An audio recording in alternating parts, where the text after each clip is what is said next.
Well, hello guys. We have Andrew Dovale here with the sixth place. Yeah, I got sixth place at Gencon. But all it was like everyone had the same Pretty much tiebreakers. everybody had the same record, like 1 through 8. I'm pretty sure. Don't quote me on it, but it was a lot of tiebreakers. I just ended up getting sixth.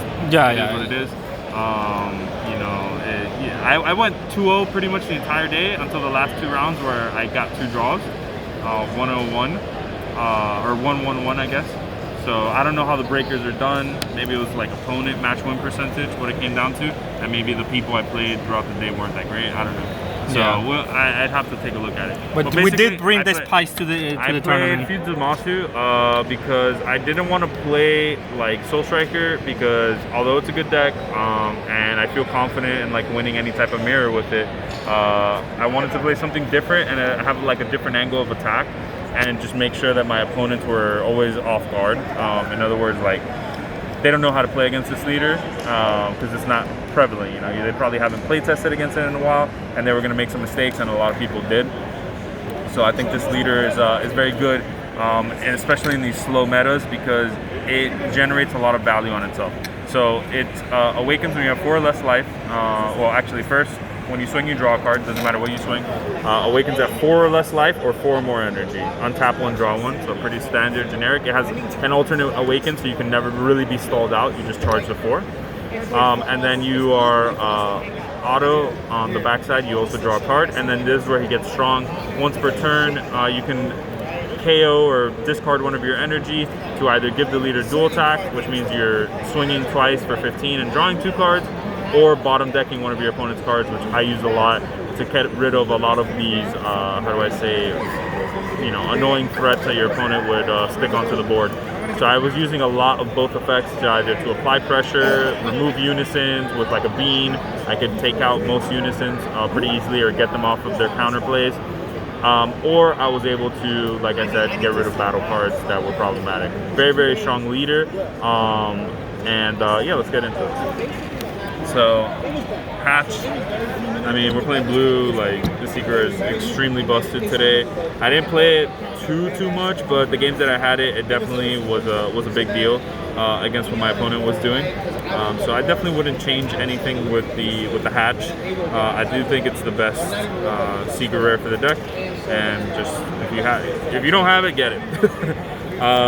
4 Zeno SPR, because he's titty with the SPR. So this is the main unison of the deck. The reason why it synergizes so well with the leader, 2 reasons. 1, you need 4 energy to awaken at whatever life you are at. So this will, if you play this on turn 2 or turn 3, you can awaken the following. If you play it on turn 3, you can awaken that turn because you go from 3 to 4. And if you play it on turn 2 and they can't get rid of them, then you're going to awaken next turn and even have even more energy to work with. So a lot of times going first, I would just slam it on 2, and usually my opponent wouldn't be able to take off 4 markers from it. It's still a very, very difficult unison to deal with because it ticks up 2 a turn and it comes down so early, and it just gives you your trunks live, and it's just a really good unison. The -5, I used it like twice. Very, very good. I didn't play King Cold where I think where it's like I did, really good. and it was -5 usually just ends the game against them, but I did use it in a lot of situations where my opponent was like against I believe Robert. He had a bunch of like barrier guys like his Bojack, and Goku Annihilation, Lord Slug, all that stuff, and I just go -5 the unison and wipe your entire board. A lot of people were afraid of the -5, so that Zeno was eating attacks, and then I would just replace the markers by plussing him. So it was generating me a lot of value, and just the fact that you can place an energy, use it to fire off a Draw Monkey or play any of your plays on your turn, Zeno, Super Combo, etc., and then blow up the energy to give your leader dual attack or to bottom deck a card. It's just really efficient. It's a must 4 of. Definitely the best unison for the deck. I definitely wouldn't play any other unison. It just synergizes too well. Majin Buu, just a solid card. Honestly, I played it just because I needed a unison. And he's just good. I think I would keep it at 2. It's a solid card, but it's actually not necessary for this deck. It could even be cuttable, maybe to make more consistency. But in certain situations where the game drags out, it's very slow, it's nice to have a unison that can actually attack.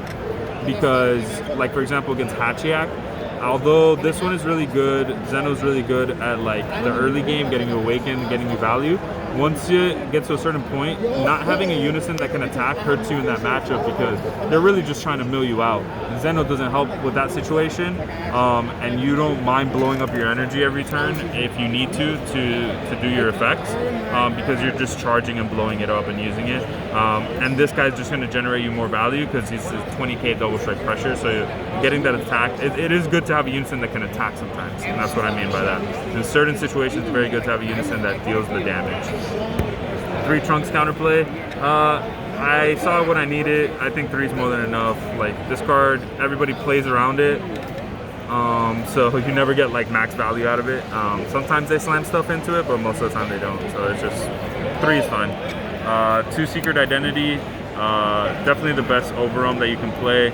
I wish I saw him more today. Like, I would have helped me in so many situations where I was just like digging for it and I couldn't find it, and it was just obnoxious because this guy just gives you the tempo back by just wiping away your opponent's board. Like, anything they try to play on your turn or anything that's like doesn't have protection, all of a sudden it's gone, and once it's gone, they just can't come back, you know?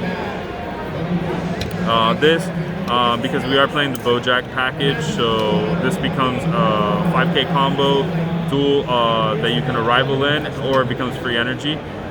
Depending on the situation, if you can, he becomes really good once you can land any amount of Bojacks on your field. So if you're able to combo into play your Bojacks on your opponent's turn because they're not swinging at your unison or doing something else, or you're able to use your blockers and get your guys in, then all of a sudden these guys become very deadly on your turn because you can arrival them offensively and basically just pump your Bojacks a bunch of combo power. And some decks just can't deal with that because they don't remove the Bojacks easily, and then this guy just ends the game. Because there was a game where I was like swinging with my Bojacks for like 35, 40k because I just arrived like 2 or 3 of these on the backswing of just playing a few of them on my opponent's turn. 4 of this guy carried me. I think it's like the best card, the reason to play blue-yellow besides Zamasu. Pretty much, he costs 3 energy because at the end of your turn he untaps an energy, a multicolor. He's Deflect and Double Strike, and he's a Goku Black, which is very important for this deck. And he breaks 4 tokens, 4 blockers, until the end of your opponent's next turn. So basically you play this and you basically time walk them because their next turn is literally going to consist of attack and you go block, and they go attack and you go block.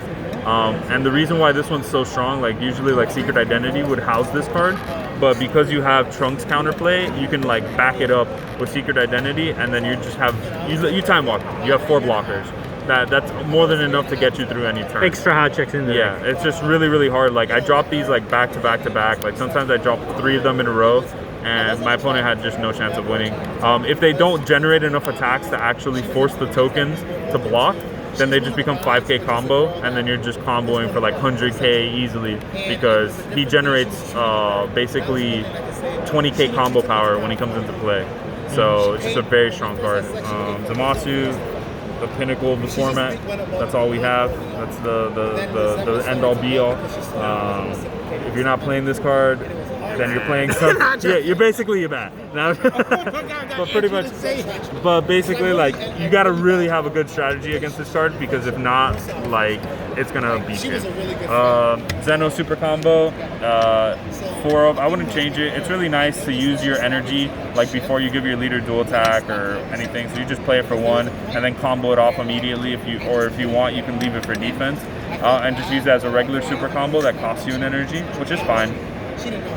Like a pseudo super combo. Thanks. And then you can at 5 or less energy untap your energy basically with it, or kind of like do some mix match with your energy, which is really, really good for getting stuff that you charge, or putting your Goku Blacks into your energy so you can go into the 9-drop, or putting your Bojacks into your energy. A lot of different plays that you can do. 4 Draw Monkeys, they're really good to hit off of Zeno. and you just want to keep your deck going. Sometimes your opponents will stall you. Well, not stall you, they'll just attack your unison, and then you're not taking your own life. But it's hard for them to keep up with this because you'll just keep drawing cards and keep up your advantage. For Bean, it's amazing with the leader or any dual attack, but just with the leader itself, you're a 20k dual attack leader that draws 2 cards, which is just insane at killing unisons or applying pressure. So dual attack, I mean, Sensei Bean is really, really good in this deck. 1 Champa, I barely used it, but it came up once or twice. I mean, it's Champa. It's not bad. 3 D Magic, 1 Child's Army. That was a good split. I kind of liked the split. The Childs helped me protect my unison in certain situations where D Magic wouldn't. So I like this split right here. Maybe you could even play a second Child's Army if you make some cuts, just to have a little bit more negates.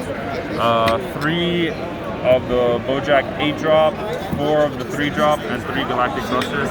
Just a general Bojack Brigade package. This just lets you play on your opponent's turn and generate more advantage and more board. It's especially insane with the Goku Black blocker because you have 4 blockers, so either they don't attack or you're just summoning these beasts on their turn and then untapping, and then your opponent's in a really bad spot. And then you have 2 Turning the Tide, which I didn't play the entire tournament, and I don't really think you need, but it is important against Mill. And that's why I put it in, because if I played against Mill and I don't have this, then I probably lose because my deck, I go through my deck too quickly, right? So it might be more sideboard, or maybe you don't include it at all and just risk Mill not being a thing. It's a very wide open format, so it's hard to get every little card that you need for every little matchup. So yeah, it is what it is. And then 2 of the 9-drop. This guy pretty much won me any game that went long, because if I wasn't winning, like washing my opponent by turn 4, if they ever wanted to go into a long game, this guy would basically just say no. Like they would just be like, oh, I'm just gonna hold up energy. Nope, your energy, it blows up your energy. You don't have any more counterplay. Like you were gonna Oceanus me, you were gonna do this, you were gonna do that. Yep, not gonna happen. You're dead. And he's a 30k triple strike. No, he can evolve over himself or the blue, yellow Goku Black. So make sure that you have one in the energy, or you can evolve over the field. So just, you have plenty of targets in my opinion. I never was missing a target when I needed it. Now going into the sideboard. Andrew, I want to play this tomorrow. 2 Gotenks.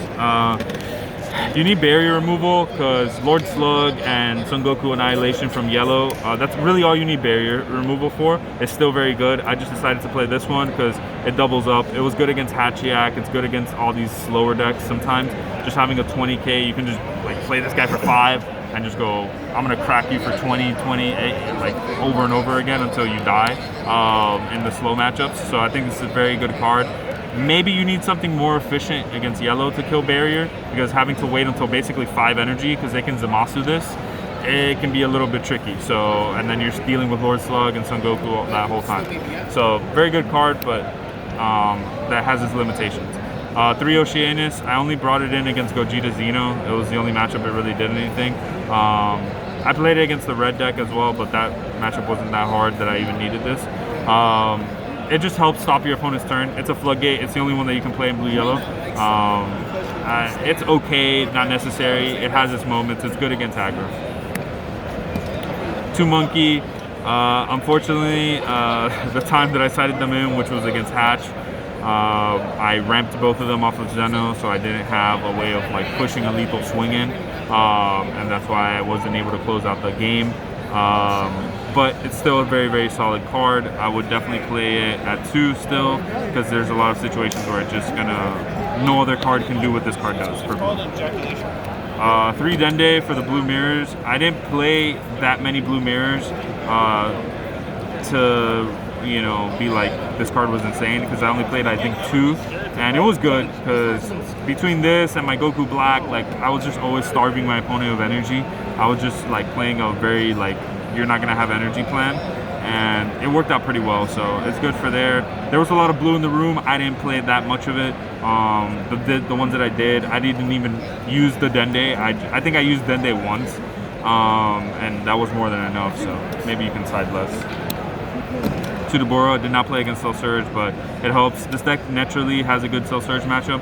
This just helps a little bit after sideboard. If they bring in BMS and they're siding like 4 BMS to your 2 Daburo, that's fine too, because you can always just wipe them with the leader or secret identity, or eventually get them off board, and then Dabura is going to be live at that point, so it's not bad. And then this card was actually, I think, my best sideboard card. This won me my matchups against Vijay and Gogeta Xeno. This is the best card against them.